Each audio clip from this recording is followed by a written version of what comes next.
Ladies and gentlemen, good day and welcome to the Adani Enterprise Limited Q2 and H1 FY26 conference call hosted by Emkay Global Financial Services Limited.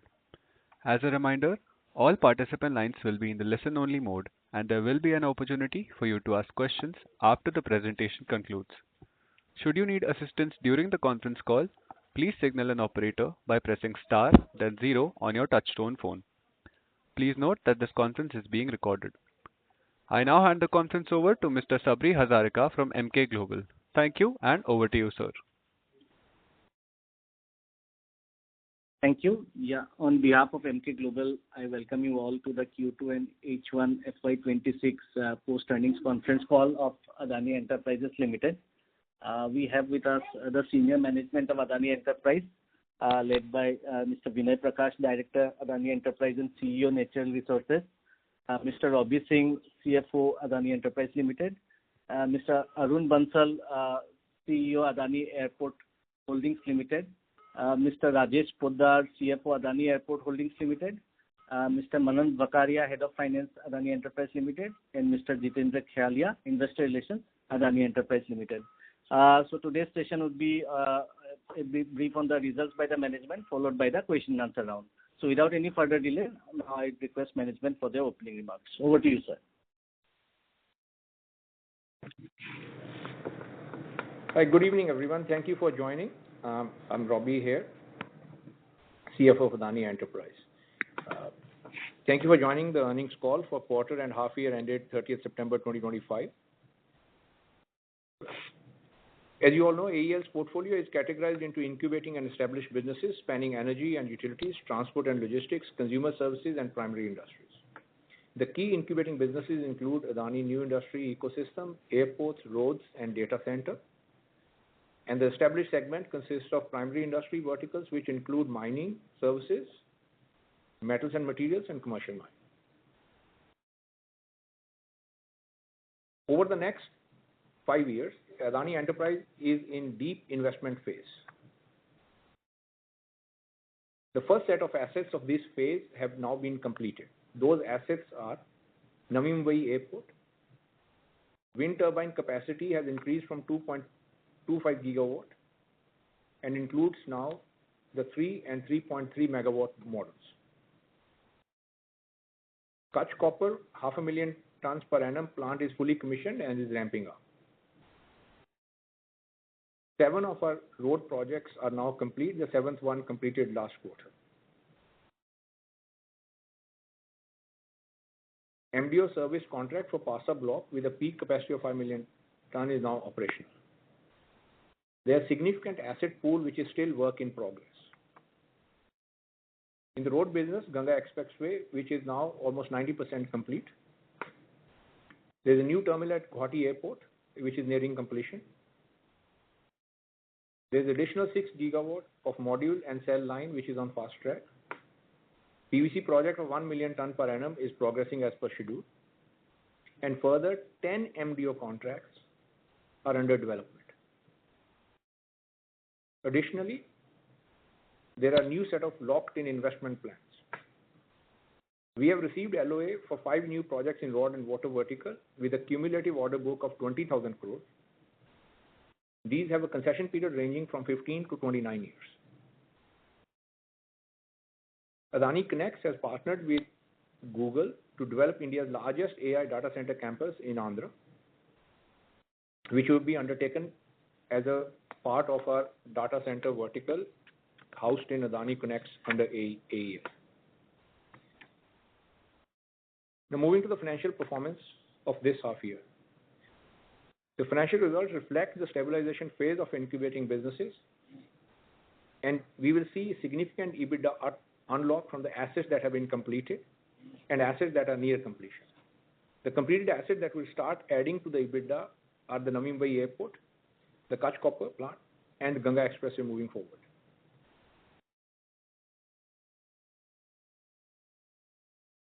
AEL has a major business in relation to trading of commodities. This business is cyclical in nature, and some of the financial results of this half year were impacted on account of the trade and price volatility in this vertical due to the certain geopolitical issues. The consolidated results for the half year are with a total income of 44,281 crores, EBITDA of 7,688 crores, profit before tax of 5,864 crores. On a continuing basis, profit before tax of 2,281 CR, 3,583 is one-off exceptional item.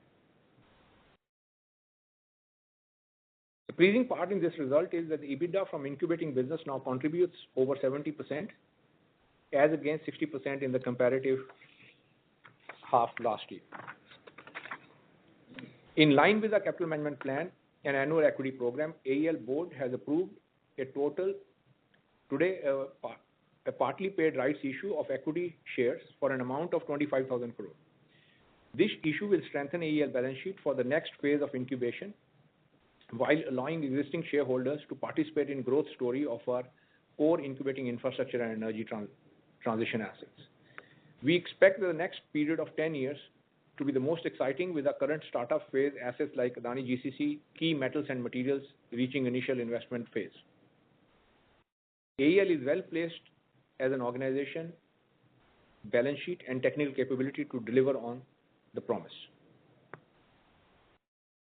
Now, a few of our segments. In the mining services portfolio, Adani Enterprises Limited is the pioneer of mine developer and operator concept in India, with an integrated business model that spans across developing mines as well as entire upstream and downstream activities. We have a portfolio of 16 MDO service agreements with a total peak capacity of 140 million tons per annum. We currently operate at a run rate of around 50 million tons from 6 contracts, which is approximately 36% of the contracted potential of this business. Thus, a long runway available for growth in this part of our business. During the half year, MDO business achieved a dispatch volume of 22.6 million metric tons, which is up 29%, a revenue of 2,247 crores, which is an increase of 35%, and EBITDA of 1,019 crores with an increase of 37%. And all these numbers are with the MDO business operating at roughly around 36%. In our trading business with integrated resource management, the volume stood at 24.1 million metric tons, revenue at roughly 14,900 CR, and EBITDA at 1,331. Under commercial mining during this half year, Carmichael Mine shipped a volume of 6.2 million tons in line with its capacity. As we informed in the last quarter, we are introducing for the first time our airport vertical as a standalone vertical. We have our airport management team also present with us today. They will take you through the results of our airport business, and it is my great pleasure to hand over to Mr. Arun Bansal, CEO of Adani Airports. Over to you, Arun. Thank you, Robbie. Thank you for the introduction. Good evening, ladies and gentlemen. Thanks for joining. As my colleague Robbie talked about, Adani Airports is India's largest private platform in airport business, with a portfolio of 8 airports, including recently inaugurated Greenfield Navi Mumbai Airport. Adani Airports contribute roughly 23% of the India's passenger traffic and almost 29% of the air cargo volume. The first half 26 results of airport business reflect consistent and strong momentum in both aeronautical and non-aeronautical business, backed by both tariff revisions of 4 airports and also continued growth in non-aero income driven by digital initiatives. So coming to our half-yearly performance, Adani Airport serviced 46 million passengers with a growth of 2%. Total revenue clocked at rupees 5,882 crore with an increase of 32%, and EBITDA of 2,157 crore with an increase of 51%. Adani Airport is now running at a run rate EBITDA of plus 1,000 crore per quarter. Then dwelling into aero yield per passenger, that stands at INR 485, which is up 20%.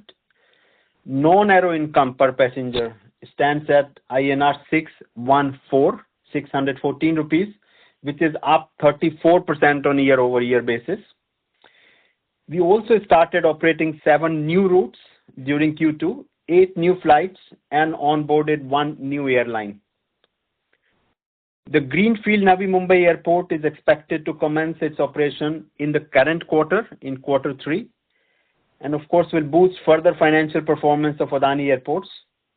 We are also in process of commissioning new terminal in Guwahati during this fiscal, which will further add to consumer experience and passenger services using Guwahati Airport. Last week, we also closed a strategic deal with INOS for agentic AI solution, which shall not only provide consistent engagement experience across all airports, but also connect with passengers to offer personalized multilingual support. With that, I open the call for Q&A. Thank you very much. We will now begin the question and answer session. Anyone who wishes to ask a question may press star and 1 on their touchtone telephone. If you wish to remove yourself from the question queue, you may press star and 2. Participants are requested to use handsets while asking a question. Ladies and gentlemen, we will wait for a moment while the question queue assembles.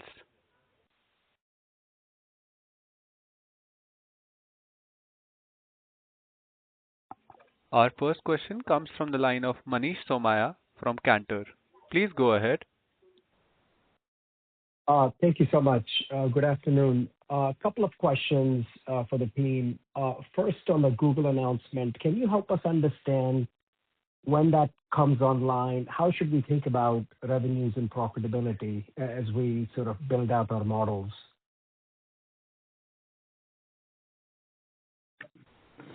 Manish, thank you. The Google contract is part of as I mentioned in my opening comment, is part of a comprehensive AI data campus in Andhra. It's one of the campus participants. We will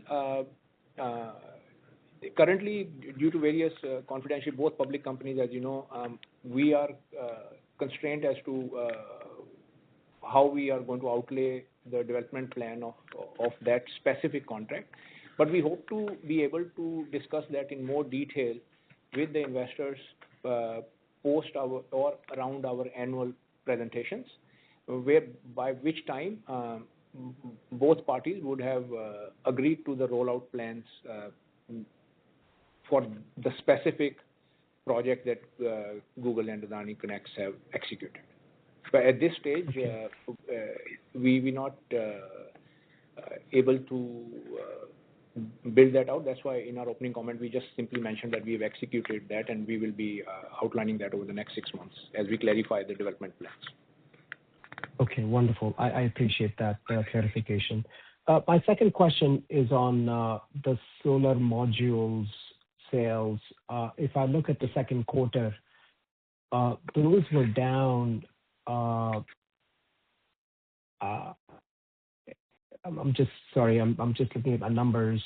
They were up year-over-year, but down sequentially by about 20%. And I was hoping you could provide some context as to what's happening in the marketplace. See, the sales, the EBITDA, total income is in from Q2 and Q2 is broadly the same. If you do the similar quarter-to-quarter comparison, but if you do half-yearly to half-yearly comparison, you see a small change in the revenue line of roughly around about 5%, and you have a correspondingly, because of the operating nature of this business, you have a slightly higher impact on the EBITDA, which is the negative 5% revenue converts to minus 14% in the EBITDA line. That's largely fully explained by the uncertainty around the tariff announcements from the US and consequently the pricing rationalization that we had to implement to deal with the tariff structures.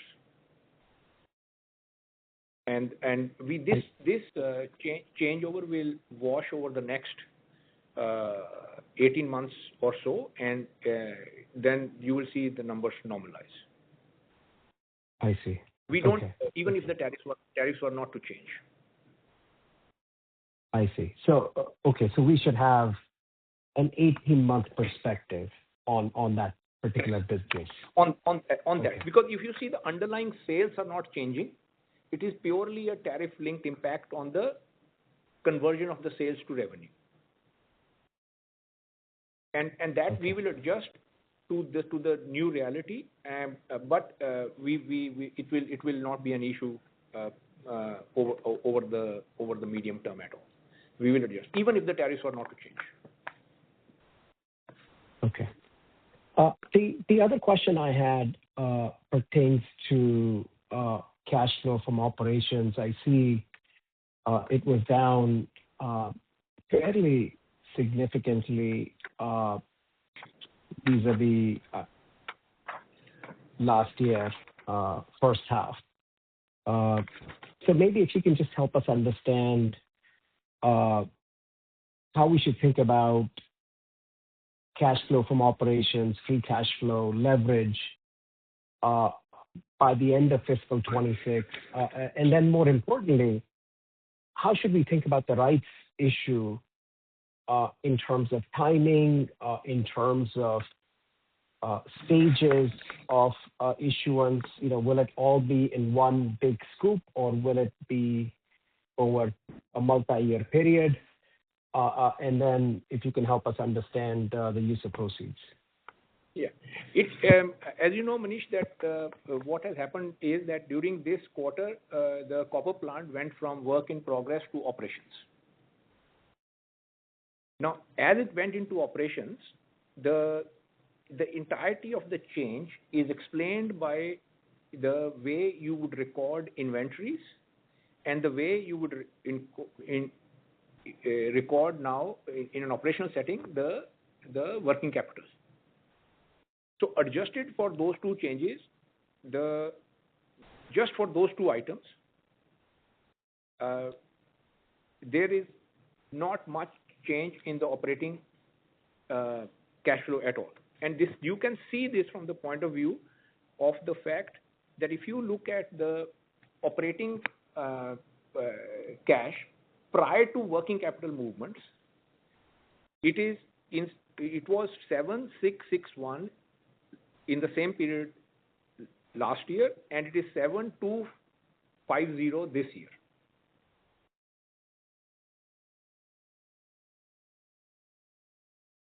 So once this one-off adjustment that has occurred due to the coming online of an asset that requires you to make these changes, and then it will normalize back to the normal situation once the operations stabilize. So for this quarter, it will be, or for this half year, it will be better to look at operating profit before working capital changes. That gives you a more accurate picture of the underlying.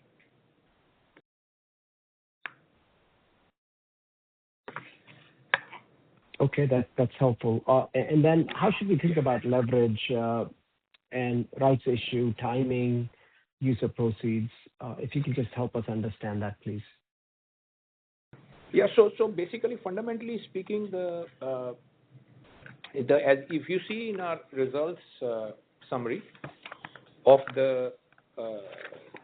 in our results, first, if I would take you to on the presentation, which is there, where we go through the total liabilities of the group outstanding. I'll just give you the page number. Page number 32 of the presentation. You will see that there's an item there which is called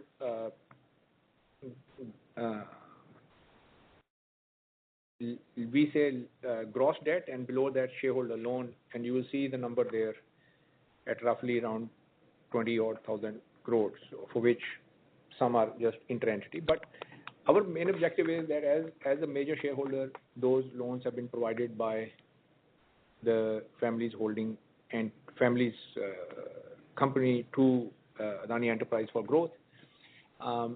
We don't seek to have that, as we've always indicated over the last 5 years or so. We don't seek to recover that. We are comfortable to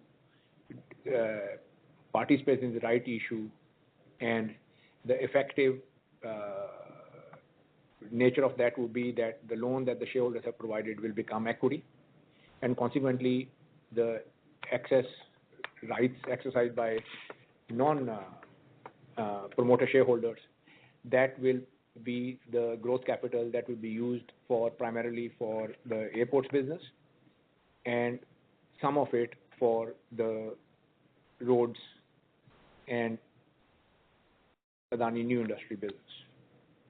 So the use of proceeds will be that you will see a very significant change in the gross debt number post this, giving us a significantly higher capacity to grow and grow faster. It funds the airport's requirements over the next 12 months, and also certain other smaller requirements in roads and etc., in line with our capital management plan.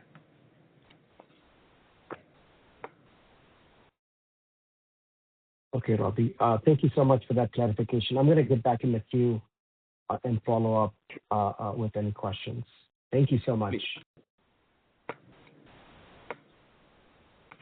Thank you. Our next question comes from the line of Mohit Kumar from ICICI Securities. Please go ahead. Yeah, good evening, sir, and thank you for the opportunity. My first question on the capital expenditure. What was the capital expenditure for H1, and what is the target for FY26? And is it possible to give a broad breakup of the capex target for FY26 across various businesses? Yeah. So Mohit, the H1 capex was roughly around 16,300 crores, and for the full year we expect it to be around about 36,000 crores. Any breakups if possible? Yeah. So broadly in line of this number, about 10,500 is in airports, about 6,000 in roads, about 9,000 in materials, which is petrochemical, and so those are the three big ones. And then metals and mining, about 3,500, and Adani New Industry about 5,500. So that's the big headline numbers. Understood. My second question is on the airport business. Of course, we are nearing the first phase of capex in Navi Mumbai. Do you expect to start the second phase of capex especially in Navi Mumbai, over next couple of years, and what could be the quantum? Arun, would you like to take that? Yeah, I can take Robbie. Thanks, Mohit.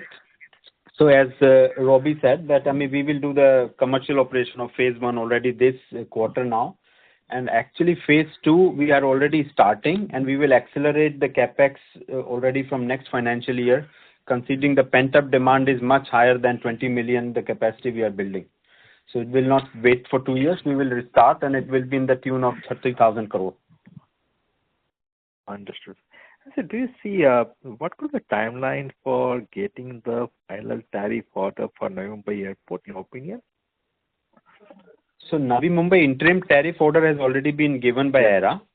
The final tariff order, normally they take 3 to 6 months, so it should come anytime. But interim tariff is there, which allows us to start charging the airlines. Understood, sir. Understood. So thank you, sir. Well, my last question is on the solar manufacturing business. So what is the order book at the end of H1? And what is the progress of 6 gigawatt solar module capacity? Are we on target to commission this capacity by June 26? So we are pretty confident of finishing around that time, so June 26. And the order book is pretty much full on the quarterly capacities that we have. So the run rate would be 1.2 gigawatt per quarter. And is it fair to expect the mix of domestic export will be same what you reported in this quarter, or do you think export will pick up? It is likely to remain the same because of the fundamental nature of the way the sort of the trade discussions, etc., geopolitics is going on. We just have to have a much more comprehensive and deeper planning in terms of markets. So you can expect that the revised mix is likely to remain. It might episodically change based on market conditions and all, but it will now remain the same because that gives us a much more defensive capability against something like this in the future. And one more question on the wind side, sir. Are we participating in the third party order, and have you received any third party order during the quarter? And what is the volume you think which you can execute in FY26? So currently it's a limited third party order, roughly around 300 megawatts, so about 100 sets. And are you participating in the PSU tenders, Harisha? No. We are full up on capacity for ourselves. And Understood. for whatever limited. Understood. Thank you and all the best. Thank you. Thank you. Ladies and gentlemen, a reminder to all participants of the conference that if you wish to ask a question, you may press star and 1 on your touchtone phone. The next question comes from the line of Deval Shah from RBSA Investment Managers. Please go ahead. Hello, good evening. I have two sort of questions. First is to Robbie. I just wanted a little bit more insight on our defense and aero business. I think just a broad overview where we are and where we want to be after 5 years. Just a broad brush on that side of the business. And my second question is to Mr. Arun. Regarding that, I understand that, sir, we had some bottleneck with respect to availability of labor in developing our CSD. Is that been resolved, or we are still in the process and we are on timeline in developing our CSD plans for Navi Mumbai? Arun, you can go first, please. Yeah. Thanks, Robbie. So thanks, Deval.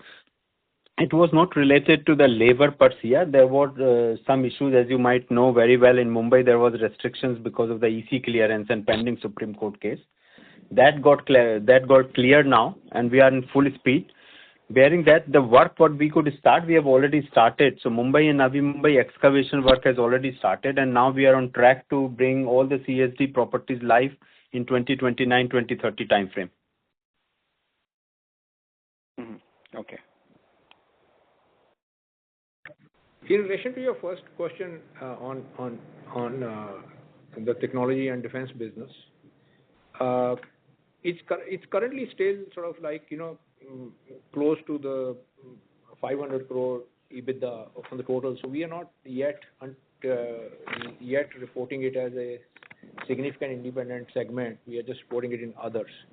And from a capex also, because it is currently even less than 3 to 4% of our capex, it's not ramping up. But as soon as that business ramps up sufficiently, we will be a very simple mechanism by which it will come into our segmental reporting.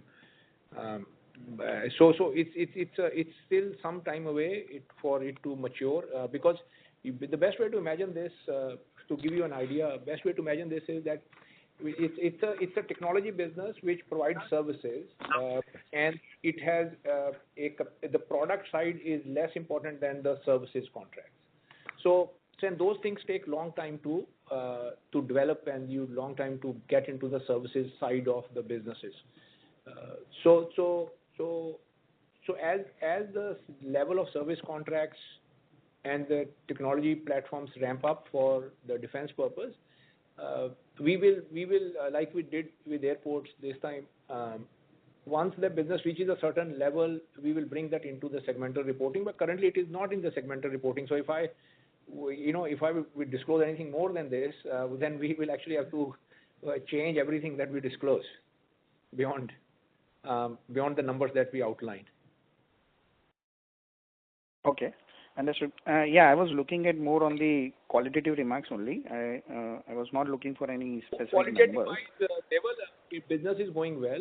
The services contracts are going well. The technology platforms are maturing, and increasingly we are being recognized as a reliable technology partner for defense purposes. So that fundamentally it is in very good shape. So it's just that at the moment it's not of sufficient size for us to put that into segmental reporting. Understood. Thank you.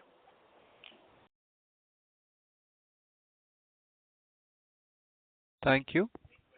A reminder to all the participants of the conference, if you wish to ask a question, you may press star and 1 on your touchtone phone to join the question queue. The next question comes from the line of Nirav Shah from GC Holdings. Please go ahead. Yeah, good evening, sir, and thanks for the opportunity. So first question is on our ANIL business. So for the second consecutive quarter, sir, we have operated at above 100% utilization. I mean, in the first quarter, we did around 135% utilization, and the current quarter. Hello? Hello. Sir, am I audible? Yeah. Oh, you're audible. Yes, sir, you are audible. Sure, sir. So my question is on the modules business. I mean, so for last 2 quarters, we have operated at above 100% capacity. Any particular reason, or the rated capacity is slightly, or the producible capacity is slightly more than what the rated capacity is? No, it's part of that. Is also it's more reported as module sales and module exports.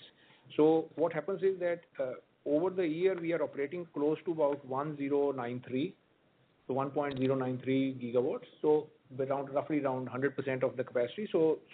But in a quarter, what can happen is the sales might be reported, particularly in a given quarter. So it might be that, like for example, quarter before, the sales were 990, and then a higher number got reported the following quarter, and before that was 893, and so yeah, so it's sometimes the sales might be reported a quarter, but we are operating close to about 100% capacity, which is basically 1.09.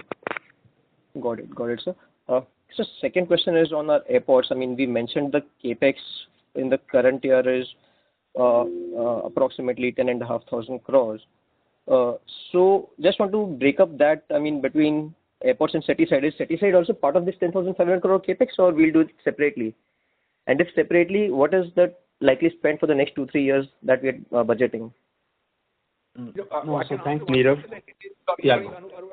So I just answer one question. Yes, it is reported aggregate number. But Arun, go ahead in detail, please. No, thanks, Robbie. So Nirav, in this year, this 10,500 you talked about, very minimal part of is CSD. As I said, the CSD initially is now all the approvals are in place, excavation is started. The real capex for CSD will start from next financial year. And any number you would like to put for 2 years, because or when will the first revenue generation stream will be seeing that? So revenue generation for city side will start financial year 29-30. Okay, and any outgo number that we would like to share, or? So the total capex outlay for city side we have is around 20,000 CR. Okay, got it, sir. That's it from my side, sir. Thank you, sir. Thank you. Thank you. A reminder to all the participants, if you wish to join the question queue, you may press star and 1 on the touchtone phone to join the question queue. Our next question comes from the line of Sabri Hazarika from Emkay Global. Please go ahead, sir.